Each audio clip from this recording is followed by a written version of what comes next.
All right. Greetings. Welcome back to Blackburn News, where everything is connected. How y'all doing? Good to see you. We're live on YouTube, Rockfin,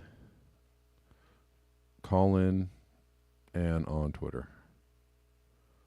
So you can check us out at all of those locations. And let's get into it, because there's always a lot to cover and not enough time. We'll see what we're probably going to have to hold some things over for tomorrow, because there is a lot of meat to some of the things I'd like to cover today. Wherever you're watching, like the videos, share the videos, etc., etc.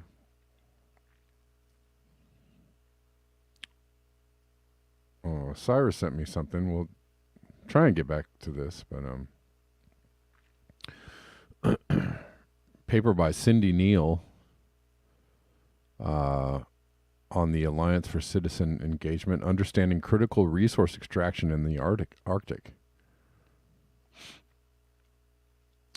And some interesting things in here. Climate change makes critical resource extraction possible.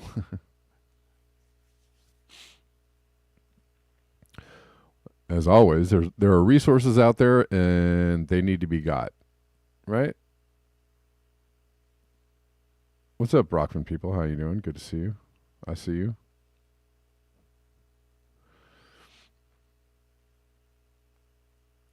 Got the folks watching on Rockfin.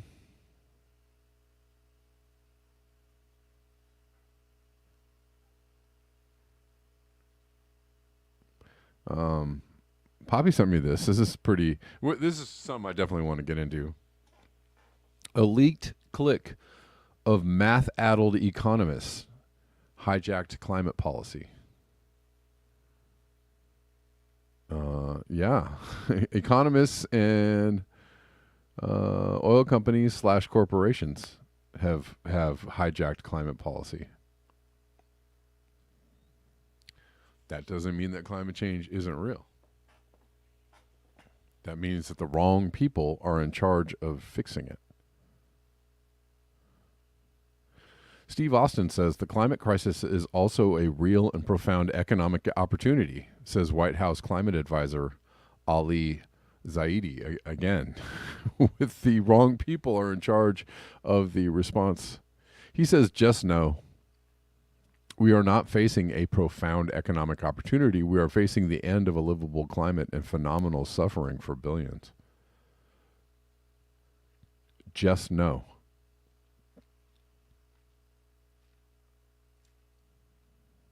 It is not an economic opportunity.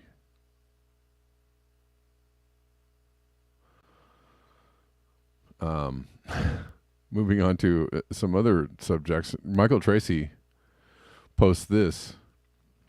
A Jewish student tells Jake Tapper she doesn't feel safe at MIT. This MIT graduate student and Fulbright scholar, one of the most privileged people on earth, says she doesn't feel safe in Cambridge, Massachusetts, because there have been rallies and events on the campus that she objects to politically. Just self-evidently laughable. I'm feeling unsafe from views that contradict my own. Sign of the times, right? Somebody please help me feel safe. I need to feel safer online. Well, Kathy Hochul, the governor of New York, will help you do that, has launched a new online surveillance program, including monitoring citizens' social media postings to counter their hatred. Because if you post anything that they don't like, it's hatred. And racism and sexism and stuff like that. You're just an insensitive ghoul if you oppose the things that I believe in. We'll come back to this because that's kind of scary, right? She's now claiming that there is a crisis of anti-Semitism in the U.S. and New York.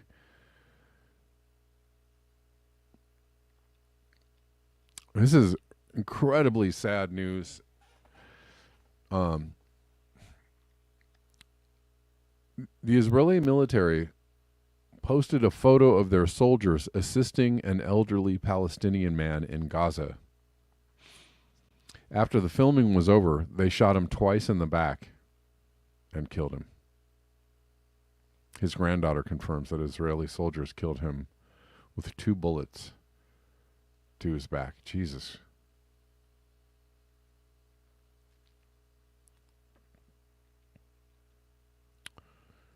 Israel has a right to defend itself. Israel has a right to defend itself. Terror times. Has anybody seen that video? Meanwhile, there's intense hail in Saudi Arabia. How many times has this happened in the last month or two? Seems a little odd for Saudi Arabia, doesn't it? Another storm leaves yet more devastation. Storm Debbie, the earliest named storm with the letter D for this stage in the season. Those who deny the worsening state of the climate system are deluding themselves. This is from Peter Dines.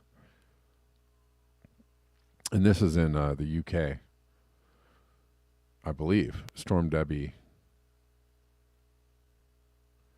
hit the UK. Another news from The Guardian. U.S. rights group sues Biden for alleged failure to prevent genocide in Gaza.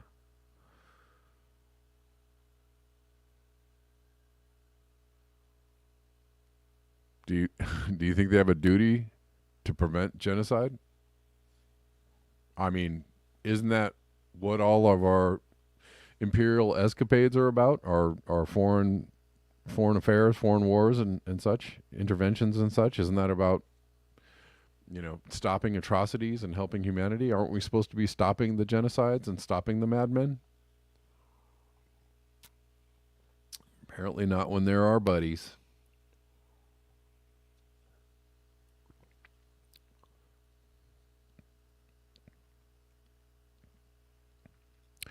Cornel West, for all of his trouble, his campaign seems,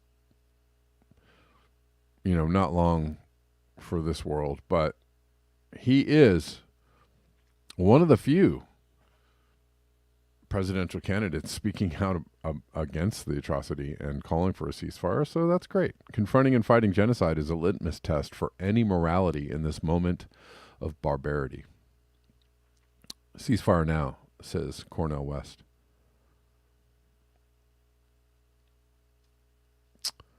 From the Vigilant Fox. A 15-month-old girl dies from organ failure and cardiac arrest. 15 months old, 2 days after receiving 3 vaccines during a routine visit.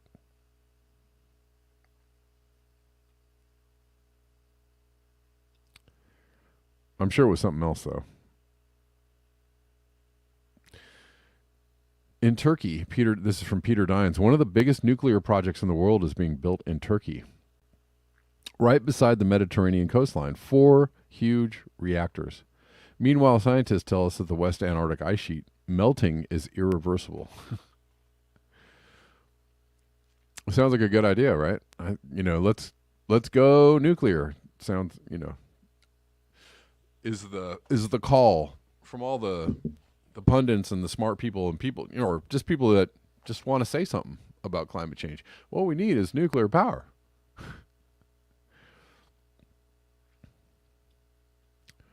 All the savants out there. Incredible snowfall in Savoy, France, up to 150 centimeters. They're getting their version of an atmospheric river.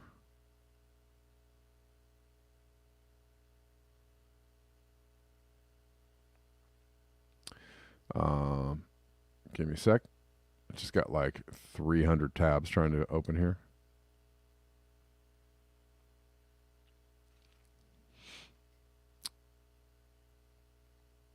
Here's an interesting post. Somewhat, we're jumping from topic to topic, but it's all good. From Jake Shields. Have you ever wondered why Trump decided the public can't see the JFK files? Here are a few ideas. Reuben Efren, the man who was in charge of watching Oswald, was an Israeli spy.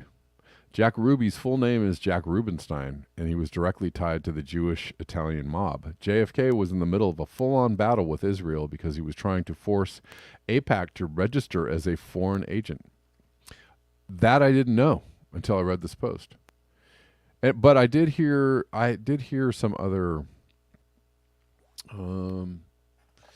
stories about that. And this actually makes me wonder about RFK Jr. Anyways, he was in a full-on battle with Israel because he was trying to force AIPAC to register as a foreign agent. He was also going to cut all foreign aid to Israel unless they stopped their illegal nuclear program. Any other connections I'm missing? Well, that's an interesting line of, query, I guess. I'd say that's interesting. Here's what I heard was that JFK and RFK kind of posed as Israel allies, but they.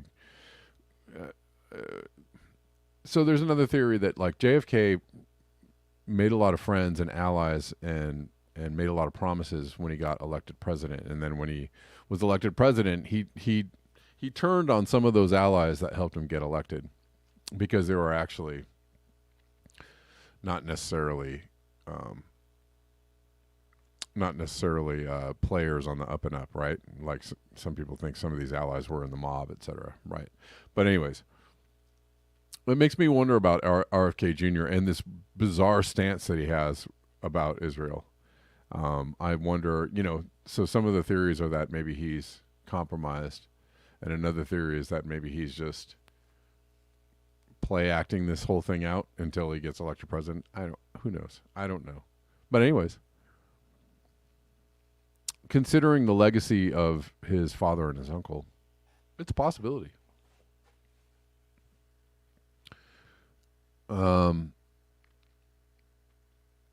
There are a lot of volcanoes going off. Definitely. There's one in the Philippines, in Mexico, in Sweden, in Iceland, in Japan, right?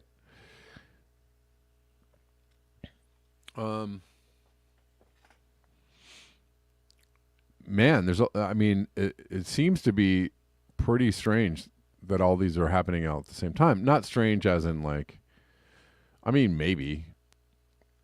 Luke Rudowski says, while, kind of asking how these could be going on at the same time. I've seen other posts about people asking like, oh, Going South says not Sweden. Sorry.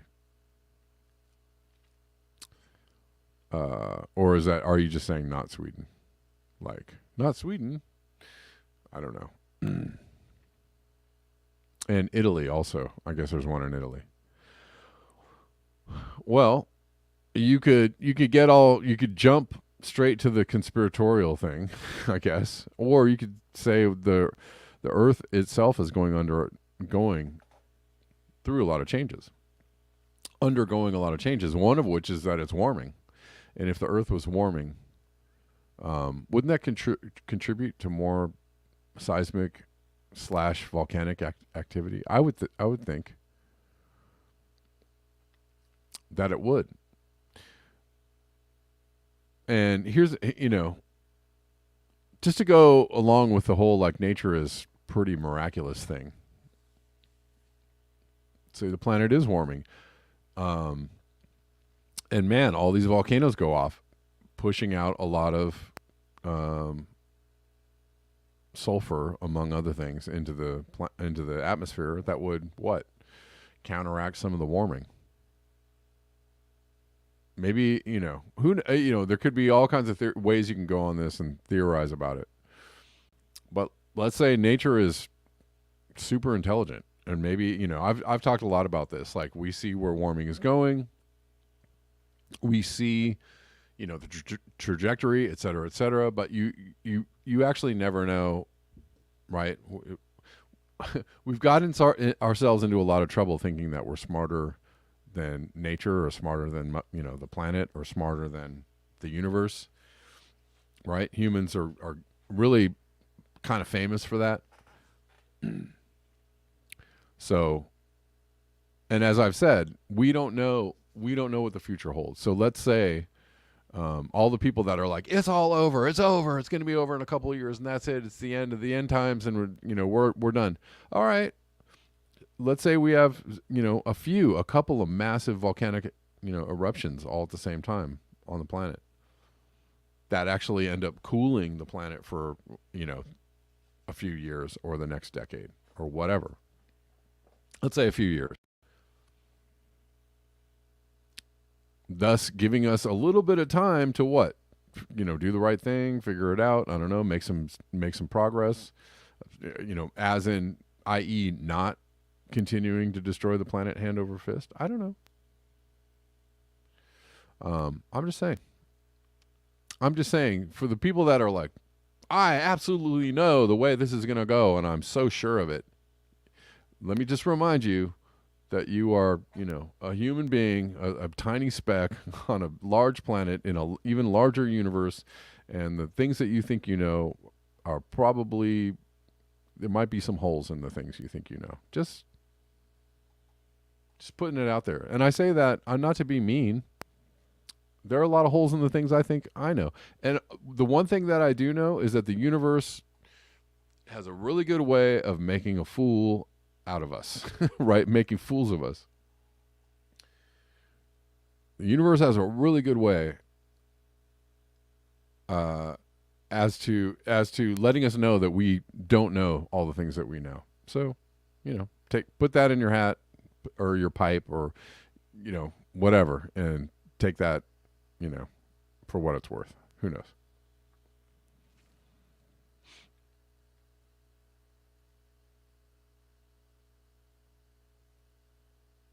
I'm working on the assumption that we're going in the direction of the trend line. Where the trend line is taking us. That's the thing. That's the working knowledge. That's what I'm going with. But do I know exactly how everything's going to play out, or go the way that I think it's going to go? Hell no. I don't know. At the end of the day, I really don't know. And it's a good idea for very smart people to understand that there's a lot that they don't know. There's a lot they know. There's a lot they don't know.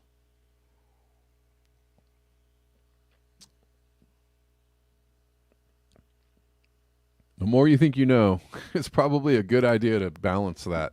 Balance that. The more you think you know, balance it out with the more you probably don't know. Who knows? But anyways, interesting times, right? A lot of volcanic activity going on. From Doomer Girl News, early life stress changes more genes in the brain than a head injury. Early life trauma, right? Obviously, is something that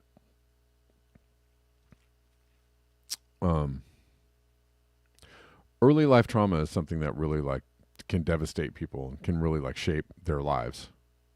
And we know this. And apparently the study says that early life trauma stress it can actually be more devastating than an actual head injury.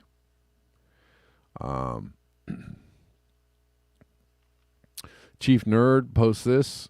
Marjorie Taylor Greene bringing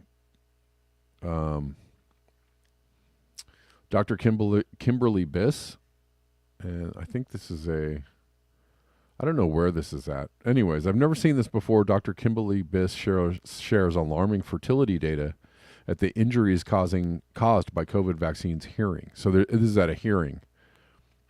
Injuries caused by COVID vaccine. And there's a lot of talk about the rise or the rise in the infertility or the lowering of birth rates, the rise in the decline of birth rates, I guess. David Ulrich posts this, and it's a little bit silly. Scientists warn that the sixth mass extinction has probably started. I think that's already been decided on, hasn't it? And this is from an article from last year, but it's a little bit. I think it was already decided that we're in the sixth mass extinction. Like, we're in it. If it's already started, then it can't be starting right now. But it's a good time to acknowledge it, I guess. Now would be a good time to acknowledge it. Hey, Fantomas, what's up, man? I'm going to take this call for about 3 minutes, and then I gotta move on because I'm going to have to leave early. Just a few minutes early. What's going on, Fantomas? Oh, you got to leave in 3 minutes? Well, no, I'm not going to leave in 3 minutes. I want to take the call for about 3 minutes. So. Oh, okay. Yeah, I just wanted to say, I don't think there's any way we can stop anything that's going to be happening currently in the Middle East. We can do the ceasefire, but I think because of all of the constant skirmishing and the fact that Israel's never going to let up in their position, I mean, what do you do about that? I think the only thing to do about it is for people to get real loud about how displeased they are with this. I mean, are you going to stop them? No, you're not going to stop them. Yeah. I don't think you're going to stop them now at this very moment, but I think you can. And I think they're going to do.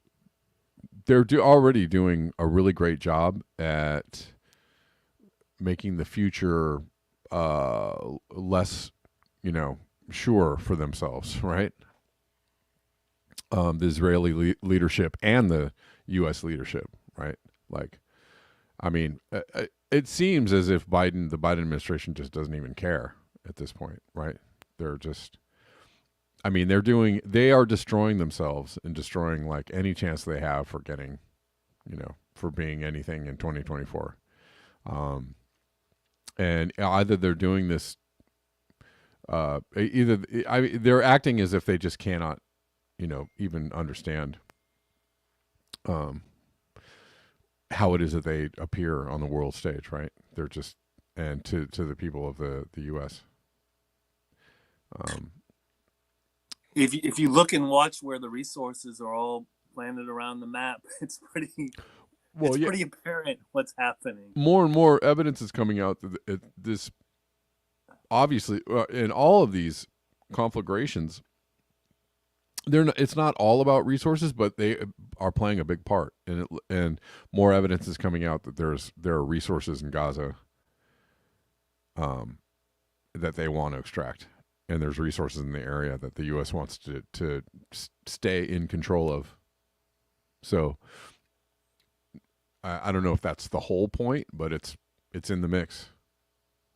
And the other thing I wanted to mention is the surprise of the week is Andre 3000 announced his solo album, which is all flutes.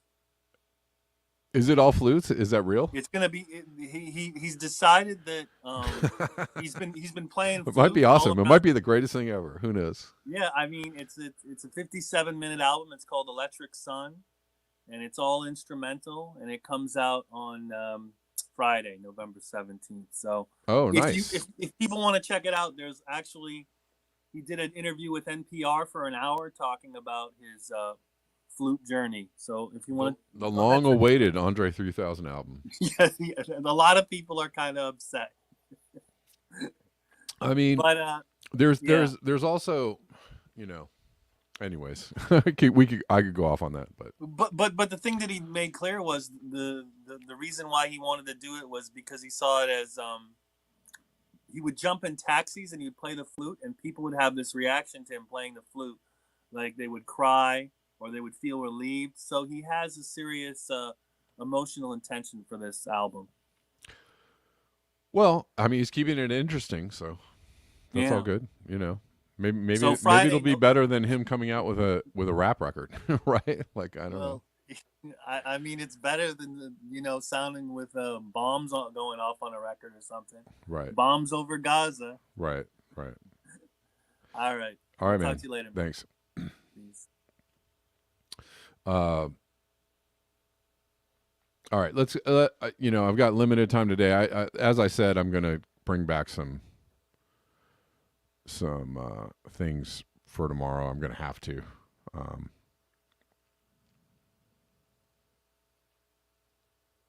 I don't know. That's just the way the news goes these days, anyways. Because it's just impossible to cover um, all of the things. You do what you can. This is a great article, and I'm not going to read the whole thing, but I'm going to give you the general gist of it and read a little bit. William Nordhaus. Well, that's the title is "When Idiot Savants Do Climate Economics." It's pretty great. William Nordhaus, who turned 82 this year, was the first economist in our time to attempt to quantify the cost of climate change. His climate modeling wizardry, which won him the Nobel Memorial Prize in Economic Sciences in 2018, has made him one of the world's most consequential thinkers. His ideas have been adopted by the Intergovernmental Panel on Climate Change, the U.S. Environmental Protection Agency, global risk managers, the financial services industry, and universities worldwide that teach climate economics. How's that for an oxymoron? Nordhaus's work literally could affect the lives of billions of people.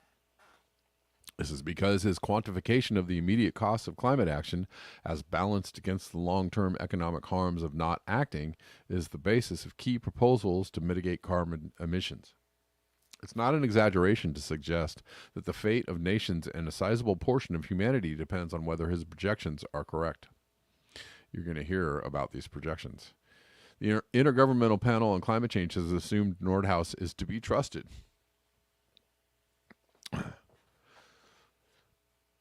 The integrated assessment models used at the IPCC are based on Nordhausian visions of adaptation to warming that only marginally reduces global gross domestic product.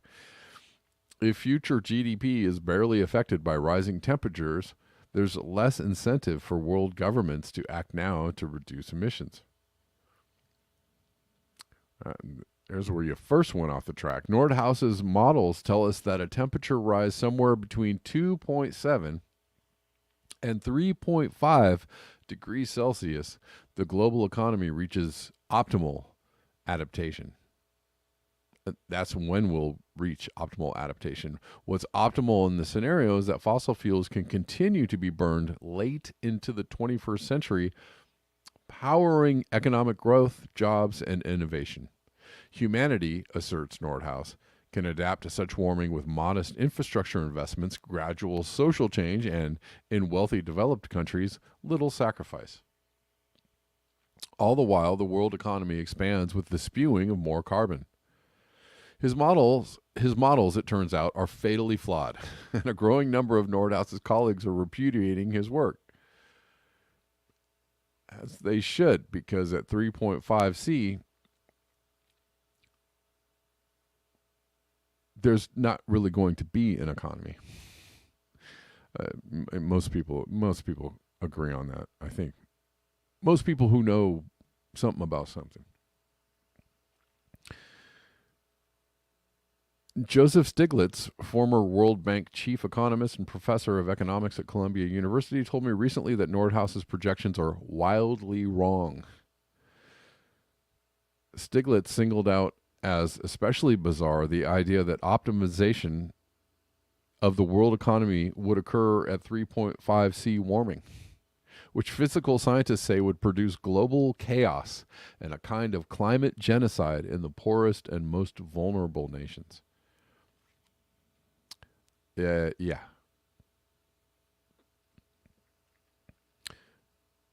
There's, real quick, I'm not going to go off too long, but there's a reason why 1.5 or 2C was a guardrail, but the original guard going all the way back, going back, going all the way back. When James Hansen first presented this information to Congress, the guardrail was 1. 1 was the guardrail which we shall not pass, right? Why? Because after that, it's real hard to stop the train. And now we're at 1.5, we're heading towards 2, and, and it gets harder and harder to stop the train. In fact, most people would say, not going to stop it at this point. But, we'll see it when we see it. In a journal article published last year, Stiglitz and co-authors Nicholas Stern and Charlotte Taylor of the Grantham Research Institute on Climate Change and the Environment at the London School of Economics and Political Science declared that Nordhausian integrated assessment models are inadequate to capture deep uncertainty and extreme risk. Yeah, they fail to incorporate potential loss of lives and livelihoods on an immense scale and fundamental transformation and destruction of our natural environment. Climate change is one of the instances, Stiglitz and Stern told me in an email, in which it is generally agreed there is extreme risk. We know there are some really extreme events that could occur, and we now know we cannot pretend we know the probabilities or act as if we know the probabilities. Nordhaus's work doesn't appropriately take into account either extreme risk or deep uncertainty. In other words, the economist who has been embraced as a guiding light by the global institution tasked with shepherding humanity through the climate crisis, who has been awarded a Nobel for climate costing, who is widely feted as the doyen of his field, doesn't know what he's talking about. Yeah.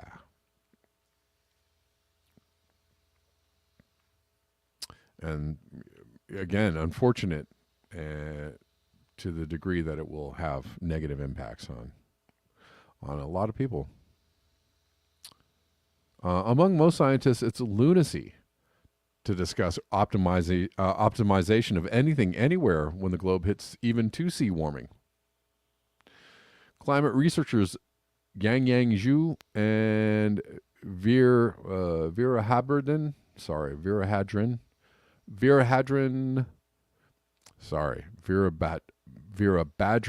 Ramanathan, in a widely cited 2017 paper, defined 1.5C warming as dangerous and 3C or greater as catastrophic, while above 5C was beyond catastrophic. Well, yeah. And, it's hard to imagine beyond catastrophic. Catastrophic is catastrophic. 3C. 3C is catastrophic. Absolutely catastrophic.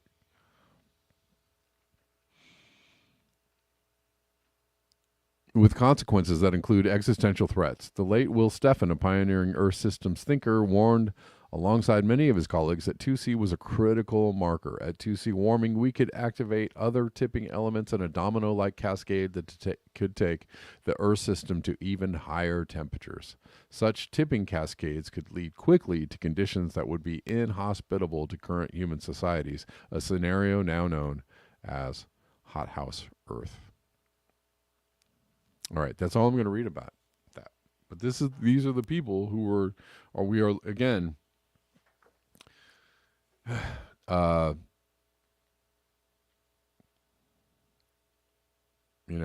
good to question everything and question everyone. Question the people who are trying to tell you that they got this. They got a handle on it. It's good to be a little bit skeptical about that, right? Go ahead, by all means, read that whole article. But I gave you the general the general idea of where they're going with that.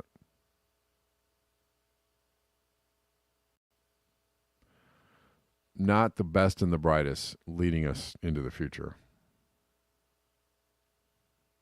Not the greatest thinkers of all time leading us into the future. Sorry to say. And yeah, and then we have people like White House climate advisor Ali Zaidi saying that there's a profound economic opportunity with climate change.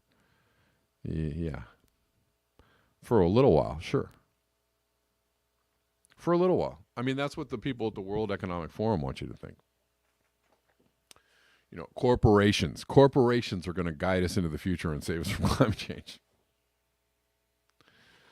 You know, and by gum, I hope they're right. I hope corporations just have the answer to everything. But you know, if you just want to look back a little ways, or actually just look at the present and just see how great everything is because of corporations, or maybe even consider the idea that corporations have led us to this point. Corporations themselves have enabled this point in history. So assuming or putting forth the idea that they are going to lead us out of this problem that they created, also not the best and the brightest idea. Here is Biden for, I don't know what who knows, Biden saying something about climate change.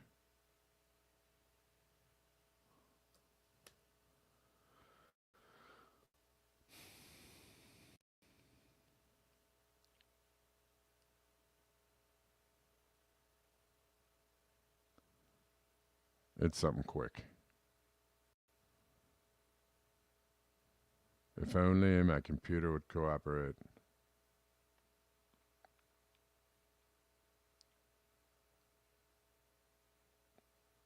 Oh, here's something that I actually forgot to cover in my roundup, but that's okay.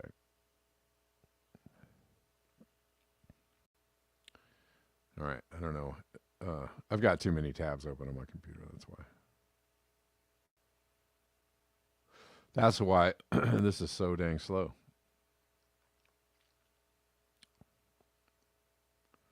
Come on, Hassenpfeffer.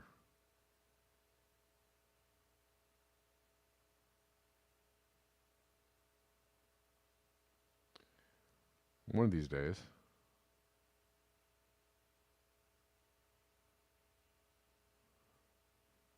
Foolish for anyone to deny the impacts of climate change anymore.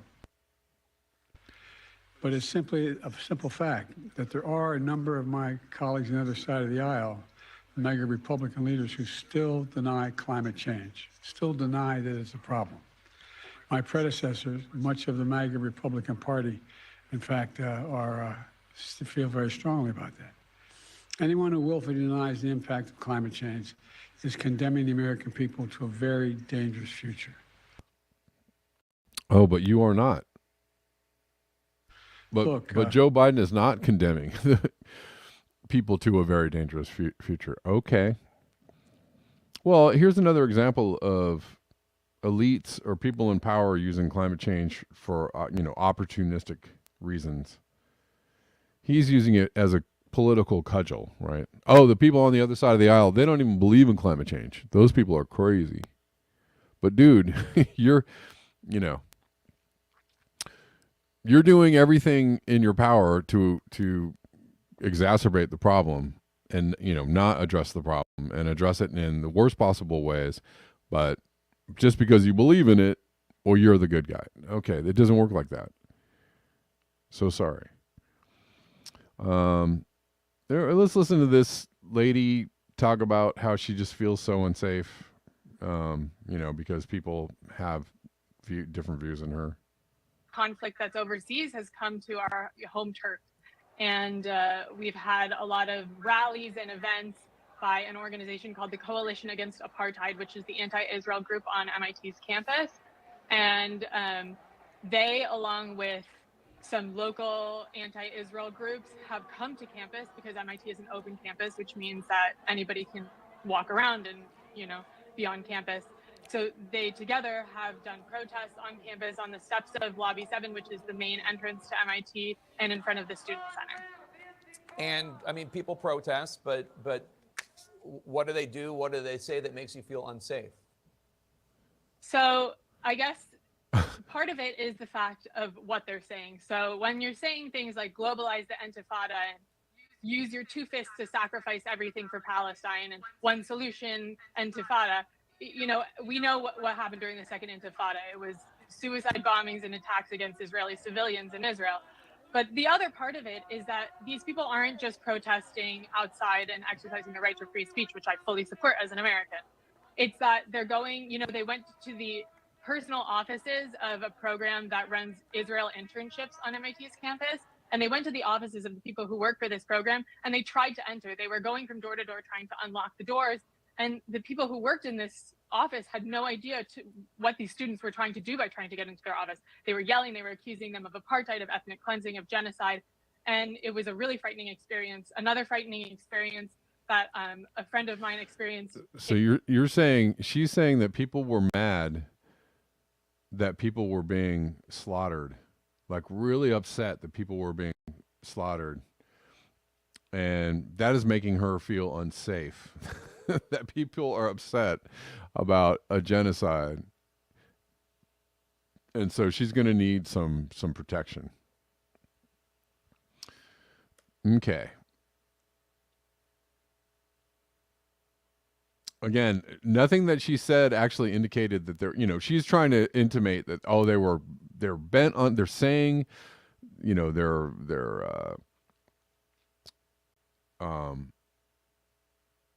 they're saying really aggressive sounding things. They're saying really inciting, that their language could possibly be inciting, and they're going door to door and they're trying to open doors in an office, intimating again, this sounds a lot like, like babies in incubators, and, they're going to do the thing. They're going to do the violence. We gotta shut them down before they do the violence, because they're saying the really bad things. And I guess Kathy Hochul is gonna help this woman out in that regard. She's just gonna help everybody out and shut down the hate speech. She's gonna shut down the hate speech, aka people being really upset about there being mass slaughter and genocide. Okay.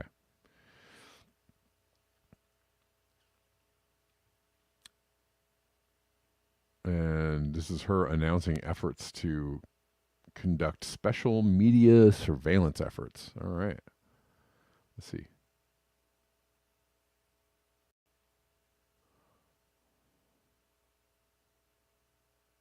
Sorry for the delay.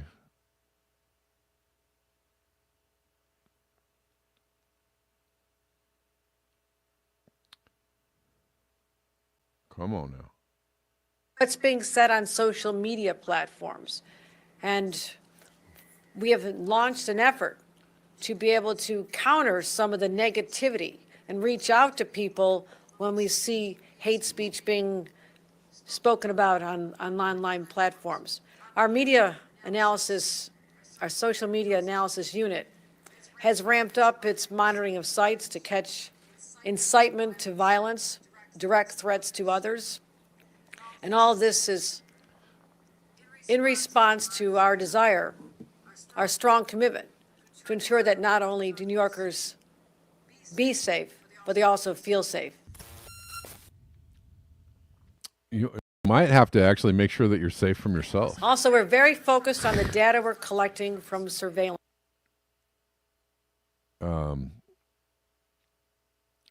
Definitely going to have to keep you safe from yourself.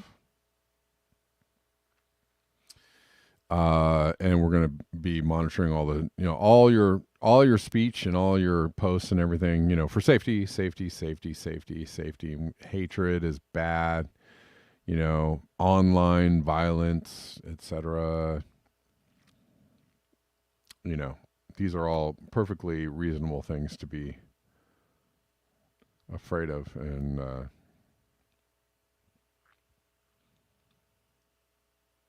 of course, all the people in power are sitting around clutching their pearls. I feel so unsafe. All right, that is the end of my time, guys. I'm going to have to take off, and I apologize. I'll be back tomorrow at the regular time of 12 p.m. Pacific Daylight Time. If you enjoy watching the show and enjoy it being here every day, some ways you can support the show: buymeacoffee.com/blackbearnews, Cash App at Red Llama Music, let's see, Venmo at Kevin Sandbloom, PayPal.me/Kevin Sandbloom, and Zelle at Kevin Sandbloom at protonmail.com. You can also support me on Patreon, and thank you everybody who does support me. It's all of you, and you can also super chat me and super ray me, super do ray me. All right. Thanks, everyone. I'll see you tomorrow.